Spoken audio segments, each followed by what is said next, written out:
내용이 조금 긴 내용이라서 오늘 다 말씀을 드릴지 모르겠습니다. 가룟 유다와 그 베드로를 성경은 이렇게 대조하고 있는 장면인데, 아마 이 대조하는 장면이 아마 여기서부터 본다 그러면 이제 요한복음 마지막까지, 또 어떤 면에서는 이제 마태복음 27장 가서 가룟 유다가 자살하는 데까지 가서 이제 끝을 내죠. 가룟 유다는 타락한 인간을 상징하고 나와요. 타락한 인간. 그래서 그냥 버림받은 대로 내버려둠을 받은, 심판받은 자죠. 그래서 그도 세상이란 말로 표현을 하고 있어요. 세상은 하나님이 세상을 사랑하지 마라 라고 할 때 쓰는 세상. 요한일서 2장 15절에서 말하죠. 너희는 세상을 사랑하지 마라.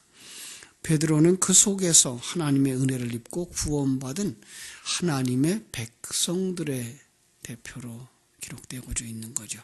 그래서 그는 아마도 요한복음 3장 16절을 들어서 쓰는 게 좋겠죠.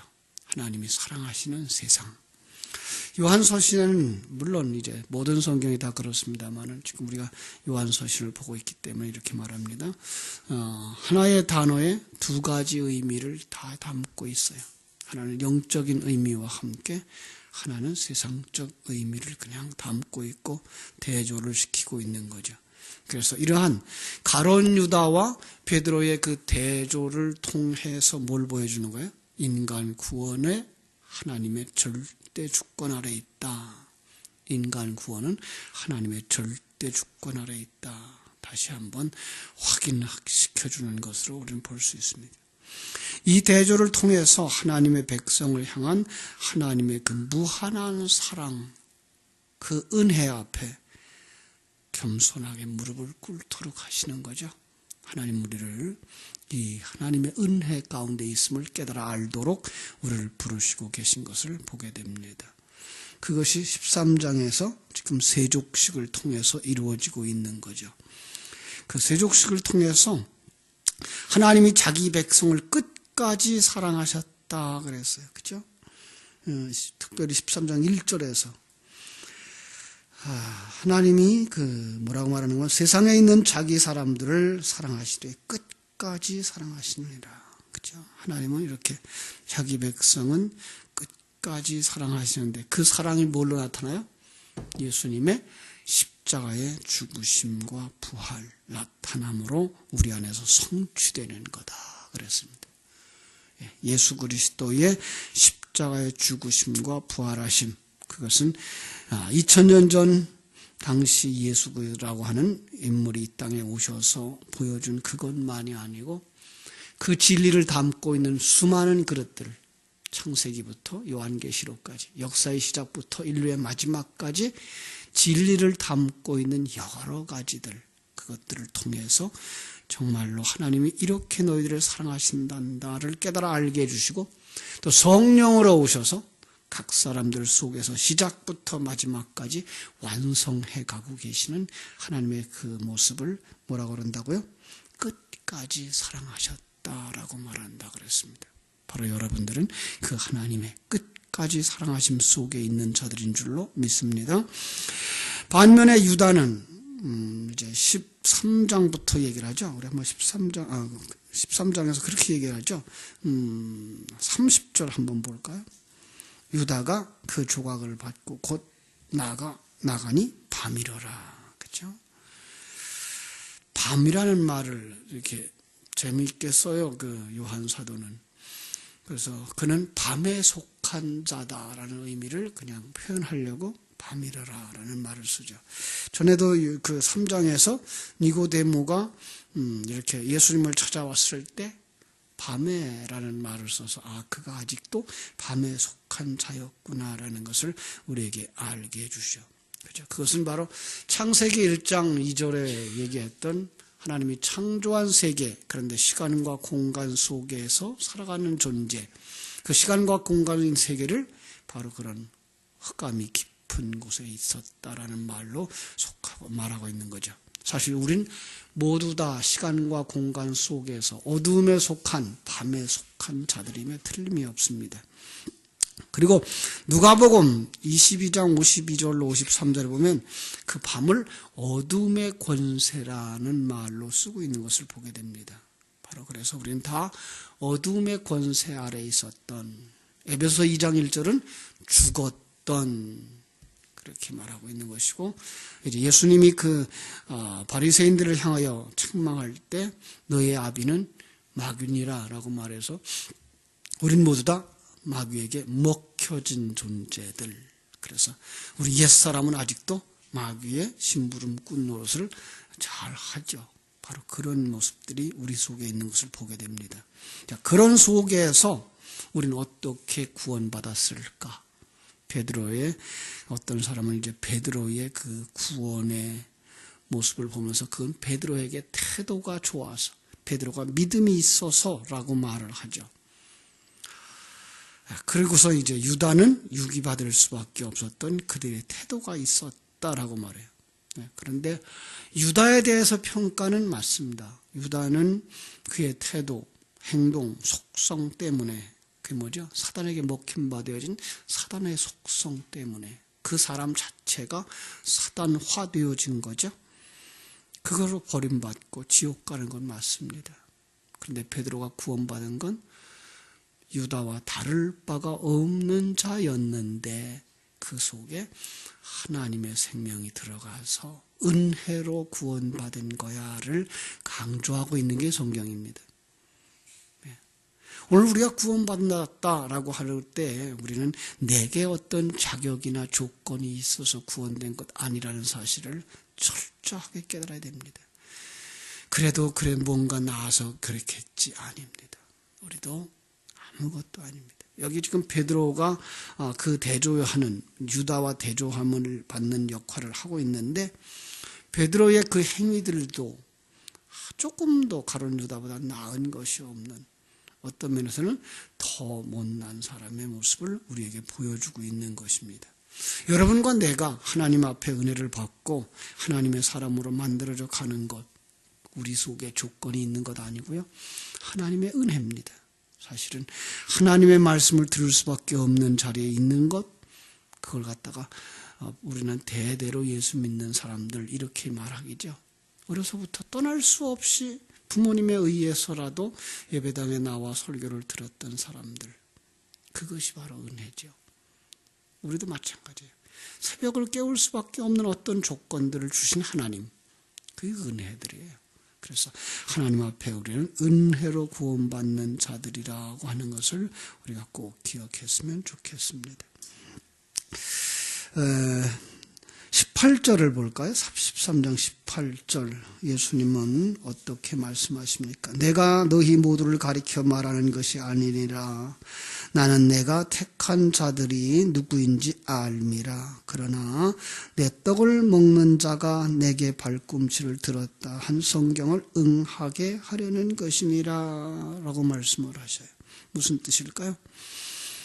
여기 앞에 있는 말씀에서 너희가 이것을 알고 행하면 복이 있으리라 라고 했기 때문에 모두가 복 있는 자냐라는 것 아니다 얘기해요. 주님 곁에 있는 자들이죠.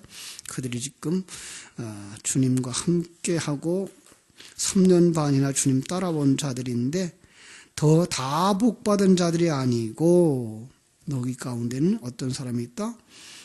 발꿈치를 들었다라고 하는 말을 쓰는 그럴 사람이 있다. 그건 가룟 유다죠. 그가 할 일 성경에 기록된 것이다 라는 얘기를 하고 있고, 그래서 밤에 나가는 것도 허용하고 계신 것을 볼 수 있습니다. 가룟 유다는 어떤 사람이죠? 6장에 한번 볼까요? 6장 70절. 일찌감치 하나님은 그 가룟 유다에 대해서 어떤 평가를 내려줬어요. 그죠? 6장 70절, 71절. 예수께서 대답하시되 내가 너희 12를 택하지 아니하였느냐? 그러나 너희 중에 한 사람은 마귀니라. 이 말씀은 가롯 시몬의 아들 유다를 가리키심이라. 그는 12 중에 하나로 예수를 팔자르라. 아주 일찌감치 이렇게 평가를 했던 것을 볼 수가 있습니다. 예수님과 3년 반 동안 동거했어요. 열심히, 그것도 남보다 열심히 특심이라 그래서 인정받아가지고 돈 주머니까지 맡았어요. 얼마나 그냥 인정을 받을 만한 그런 사람이었죠, 사람들의 눈에는. 그런데 그는 가룟 사람이에요.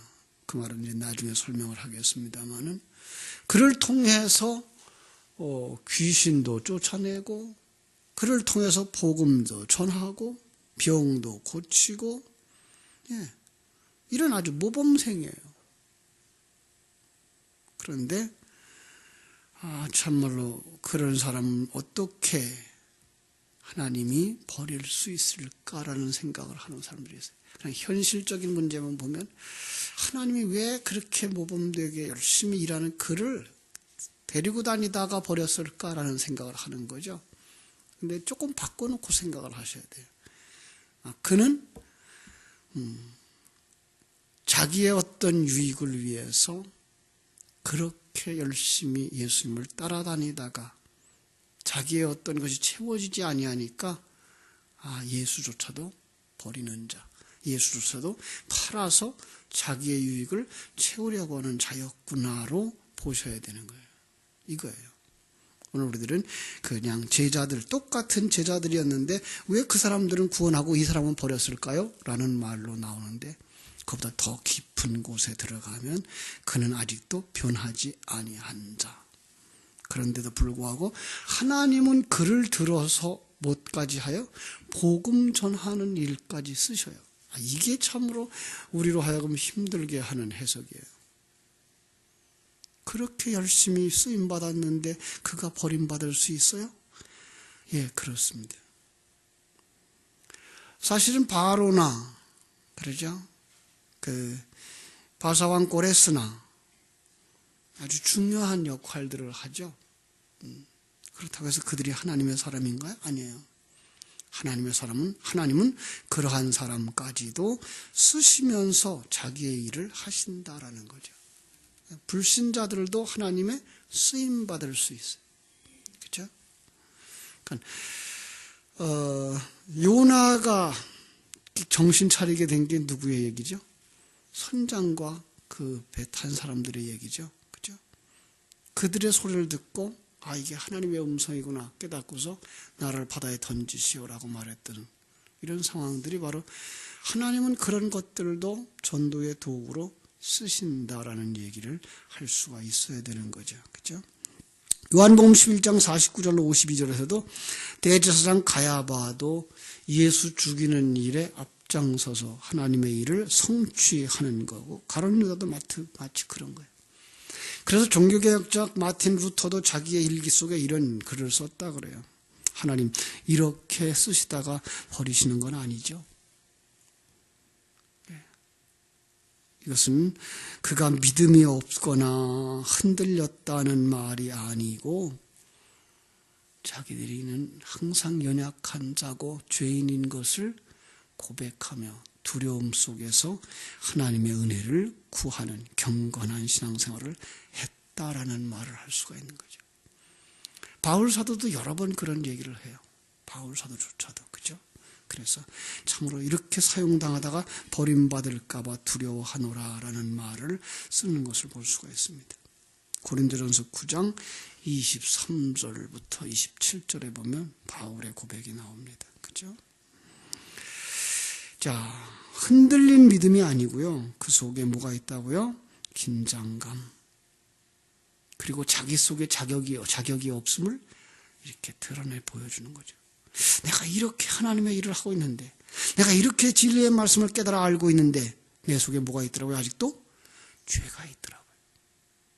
옛사람이 있더라고요. 가룟 유다가 있더라고요. 이것이 바로 정말 정신 차리고 정말로 신령한 눈이 열려진 자들의 자기 고백인 것을 볼 수가 있습니다. 그렇습니다.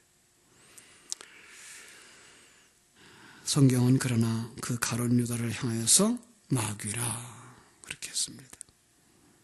3년 반 동안 예수님을 따라다니면서 예수 그리스도와 함께 먹고 마시고 예수님의 교훈을 들었던 사람, 성찬까지 참여했던 사람, 그런데 스승을 팔아먹는 사람, 그게 뭐다? 타락자다. 이걸 보여주는 거예요. 타락한 자, 선악과를 먹은 자, 그들은 뭘 하면 안 돼요? 생명과를 먹으면 안 돼요. 그들은 그들에게 생명과를 주면 어떻게 쓴다고요? 그 생명과 그 예수 그리스도 하나님조차도 자기를 이롭게 하는 도구로 쓰기 때문에 하나님은 가로막는 거죠. 그렇습니다. 오늘 성도들에게 있어서는 그 일을 가로막고 있는 것을 보게 됩니다. 어떤 사람은 그 시편 41편 9절을 인용한 것을 보면서 하나님의 계획 속에 그 역할을 그에게 맡겼다면 그것이 그 사람의 죄가 됩니까? 라고 묻는 사람이 있죠. 그걸로 근거해서 심판할 수 있습니까? 라는 질문이 있어요. 잘 보세요. 유다는 13장 2절과 27절에서 강조하죠. 마귀가 조종한 거다. 그렇죠? 마귀가 그 속에 들어갔다. 사단이 그 속에 들어갔다. 여전히 마귀의 종이더라라는 얘기예요. 마귀에게 먹혔고 사단의 사상과 행위를 하는 사람, 그는 뭐예요? 죄값으로 심판을 받을 수밖에 없는 사람. 그렇습니다. 그 속에 우리가 조금 더 뒤로 돌아서서 조금만 더 들어가서 구약 성경으로 보면은 이스라엘을 둘로 나누죠. 남쪽 유다와 북쪽 이스라엘. 이것을 조금 더 정확하게 표현하자면 그게 우리예요. 우리 안에 뭐가 있다고요? 유다가 있다고요. 그런데 그 유다를 이스라엘로 만드시는 하나님. 하나님의 백성, 자기 백성을 만드시는 하나님이죠. 그렇게 볼 수 있으면 좋겠습니다. 유다는 죄인의 상징이에요. 그 속에 영적인 이스라엘을 만들어내시는 하나님을 보게 하시는 거죠. 그러니까 결국은 그 유다라고 하는 걸 딱 띄워놓고 보지 마시고 그 악한 사단의 정체들, 우리까지 포함되어져 있는 옛사람의 그 모습, 사단에게 먹혀버린 존재들의 대표자로 보시면 유다에게 이런 내용들을 담아서 우리에게 주시는 거구나로 볼 수가 있는 것입니다. 그렇죠? 자, 그래서 여기다가 무슨 말을 썼죠? 그의 이름이 가룟 유다예요. 가룟 무슨 뜻일까요? 가룟 성일까요? 유대인들은 성씨가 없어요. 왜 성씨가 없는가 하면 자기들은 하나님의 아들이라고 생각해서 성씨가 없어요. 이름만 있어요. 그럼 가룟이라는 말은 아주 열심당원이었다는 그런 뜻이에요. 열심당원이에요. 우리의 옛사람이고요. 하나님 앞에서 자신의 무능과 불가능을 인정하지 못하고 이 세상에서 부귀영화 입신양명하려고 하며 자기의 소원 성취를 꿈꾸는 사람, 나라고 하는 우상을 만족시키려고 하나님까지도 이용하려는 사람. 요즘 들어서 성령운동 한다고 다녔던 그 과거, 저도 그랬지만 많은 사람들의 모습이 성령조차도 자기 문제 해결에 이용하려고 하는 이런 집단들이었구나라는 생각이 들어요.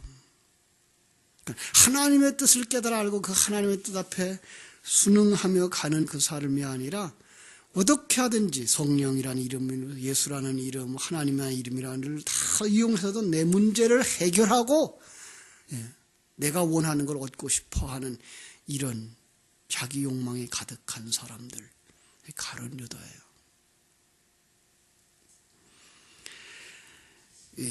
가룟이라는 뜻은 자객단, 열심당 이런 뜻이에요. 자객이에요. 열심당이에요. 비밀결사단 이런 뜻이에요. 그들은 항상 품에 그 무기를 들고 다녔죠. 칼을 들고 다녔고 로마의 정부의 빌부터 먹고 사는 자들을 만나면 그냥 처리를 해버리는 나라가 회복되어져서 다윗 왕국이 회복되어지기를 열망하는, 어떻게 보면 유대인들에게서는 애국자의 모습이에요. 하나님의 나라를 생각하지 아니하고 자기 나라만 생각하는 자들, 그들은 하나님 앞에서는 죄인인 거죠. 그래서 여리고성에 들어갈 때 누가 도와주죠? 라합이 도와주죠. 근데 라합은 어떻게 도와줘요? 나라를 팔아먹어요. 이건 세상적인 눈으로 보면 그건 정말 사람도 아니죠. 어떻게 자기 나라를 팔아먹어요? 이것이 대조적인 역할이에요. 그런데 그가 하나님 앞에 인정을 받고 그는 구원받아요. 이런 부분들이에요. 우리 보고 다 나라 팔아먹는 자들 되라는 얘기 아니에요. 그 얘기는 우리는 세상을 사랑하는 자들이 아니라 하나님 나라를 사랑하는 자들이 되어져야 한다라는 거죠. 그들은 그래서 그 열심당원들은 정치적이고 경제적인 그런 메시아를 기다렸어요. 그리고서는 이제 유다는 예수님의 행한 그 능력을 보고 혹 이 사람이 메시아는 아닐까라는 생각을 가지고 따라왔던 거죠. 왜요? 왜냐하면 예수님이 뭘 보았어요? 예수님이 행하는 그 능력을 보았어요. 그죠? 오병이어 사건을 통해서 5,000명이 2만 명이 넘는 사람들을 배불리는 모습을 봤죠. 얼마나 놀라워요. 요만한 조각 가지고서는 그렇게 많은 사람들이 다 먹는 그 기적을 봤죠. 또 그 따라다니면서 물 위를 걸어가시면서 풍랑을 잔잔케 하시는 그 모습을 봤죠. 그냥 말 한마디면 귀신이 그냥 나가는 것 봤죠. 안전병이도 일어나죠. 병자들이 일어나죠. 이야, 이분이 바로 이 땅을 회복시켜 주시고 다윗 왕국을 세워주실 그분인가 보다 라는 생각을 가지고 이제 그분 따라가면서 기다렸던 거죠. 이분을 통해서 분명히 이 나라에 다윗 왕국이 회복될 건가 보다. 언제일까? 언제 봉기를 일으키실까? 그런데 예수님 봉기를 일으키려고 군사를 모집하거나 군사를 배양하는 게 아니라 가끔가다 엉뚱한 소리를 하셔요. 왜? 난 죽을 거야. 날 죽었는데요. 여기서 예수님이 그 6월절에 제자들의 발을 씻는 그날도 역시 그런 말씀을 하시는 거예요. 저렇게 큰 능력을 가진 사람이 왜 그렇게 배짱이 없을까? 어떻게 한번 저를 이렇게 발동시켜 놓으면 일이 되질 않을까라는 생각을 가지고 있었던 거죠. 결국은 자기가 예수를 팔면, 예수가 불의한 일을 당하면 그 의로움이 일어나서 그들과 맞서 싸울 것이고, 그를 대장으로 세워서 그 6월절에 모여진 200만 명이 넘는 장정들, 그들과 함께 봉기를 일으킨다면 분명히 로마를 물리칠 수 있을 거다라는 생각을 유다는 했을 거라는 추측을 하는 거죠. 그래서 예수를 팔죠. 예수를 30냥에 은 30냥 30세겔에 팔았다고 하는데 그 30세겔은 그렇게 큰 돈이 아니에요. 그리고 돈이 욕심이 나서 예수를 팔았으면 돈 가지고 도망갔어야죠. 그죠? 그는 예수를 팔고도 예수를 따라가요. 왜? 저거 지금 예수님이 앞에 가서 책망을 듣고 그 어려움을 당하면 분명히 이제 봉기를 할 거다. 그때 나는 내 뒤에 있는 열심당원들 불러내서 봉기를 일으키면 분명히 나라는 뒤집어질 거다라는 생각을 했던 거죠. 이게가 그 사회복음주의자들이 가지고 있는 생각이에요. 그래서 교회도 힘이 되어져야 된다. 그래서 그 힘 가지고 사회개혁을 해야 된다라는 생각을 가지고 있는 바로 그런 뿌리들이죠. 아니요, 교회는 그런 것도 아니에요. 교회는 어떤 사람이에요? 하나님이 역사를 움직여 가고 있다는 사실을 믿는 사람들. 그래서 역사 속에서 예수님 당시에도 노예들이 있었어요.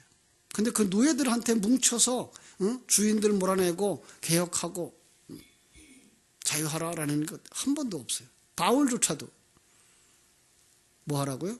그 자리가 하나님이 주신 가장 좋은 자리인 줄 알고 거기서 하나님의 사람으로 만들어지거라를 요구하고 있지, 거기서 봉기를 일으키라는 얘기는 한 번도 하고 있지 않은 것을 볼 수가 있습니다.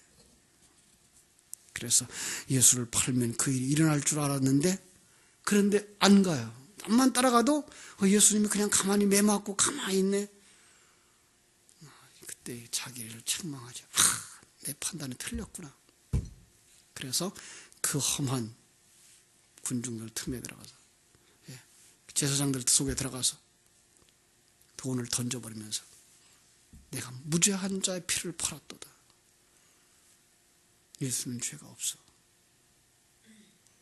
그렇게 하고는 어떻게 하죠? 자기는 또 나가서 내가 잘못했으니까 책임 내가 진다.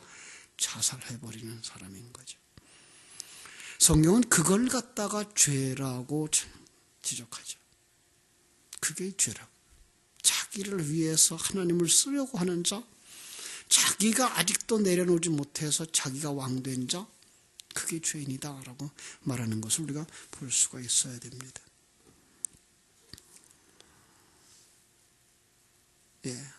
하나님은 이렇게 자기가 지은 백성들에게 배신을 당하더라는 거예요.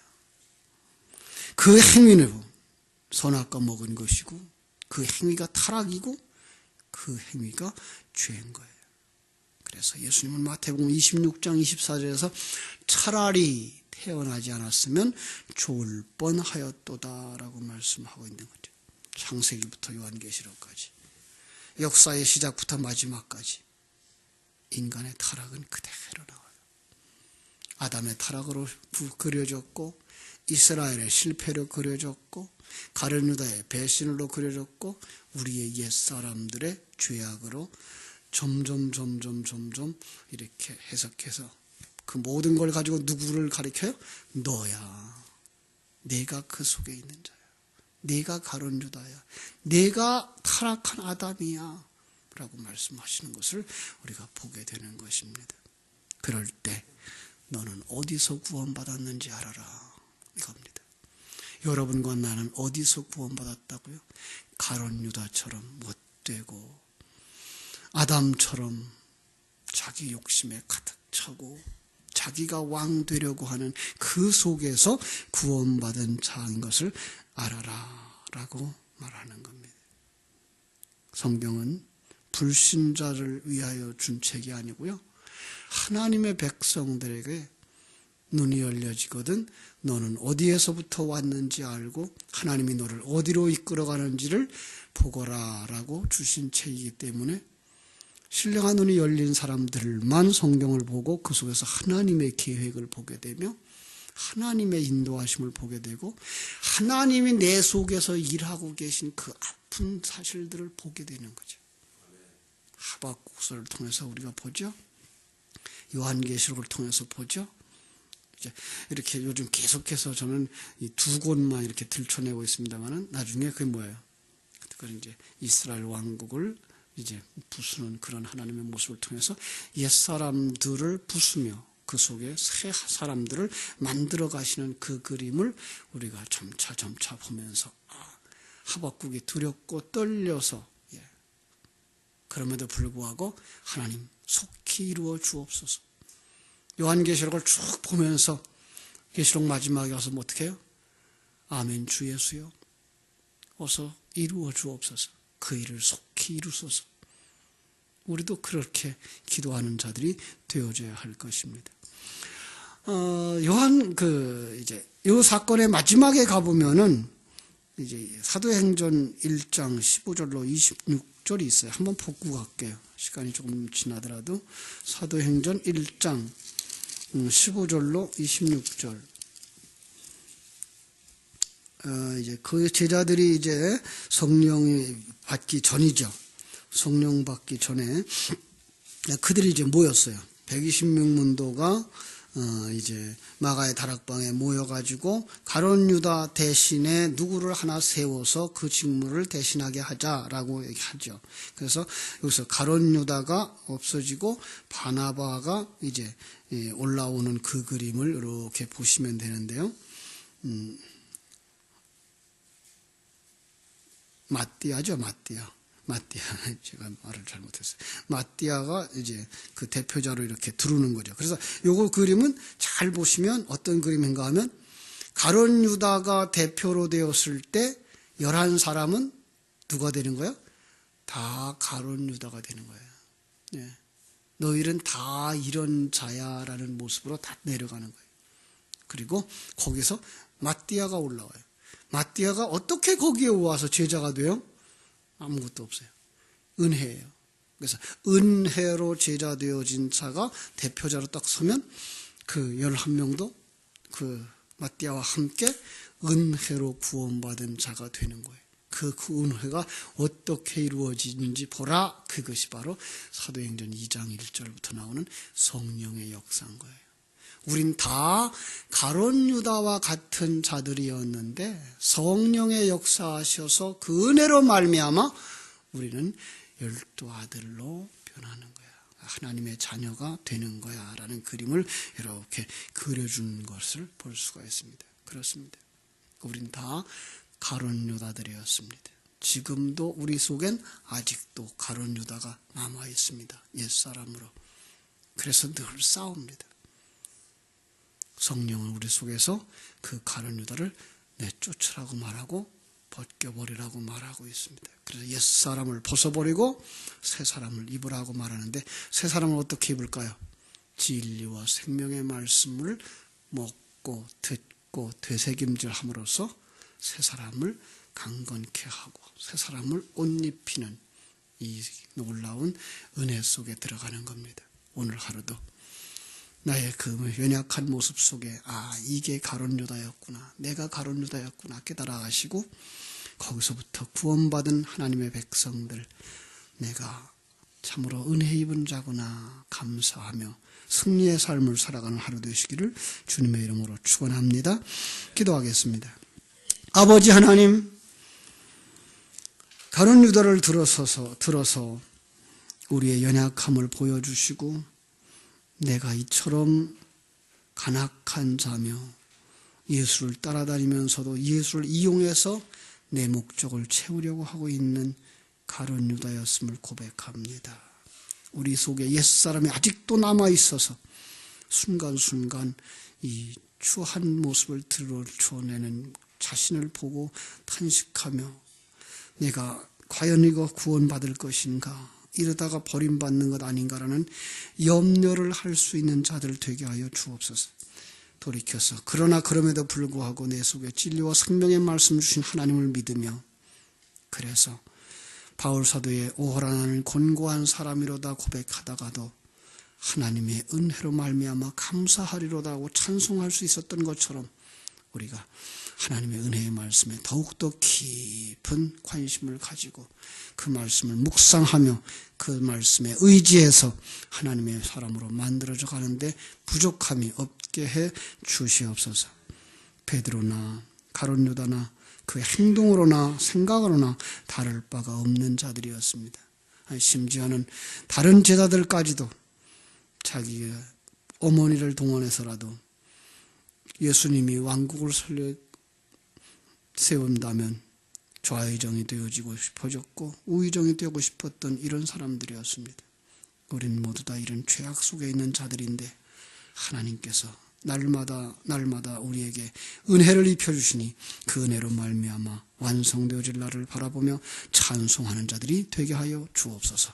감사하며 예수님의 이름으로 기도하옵나이다. 아멘. 하늘에 계신 우리 아버지여, 이름이 거룩히 여김을 받으시오며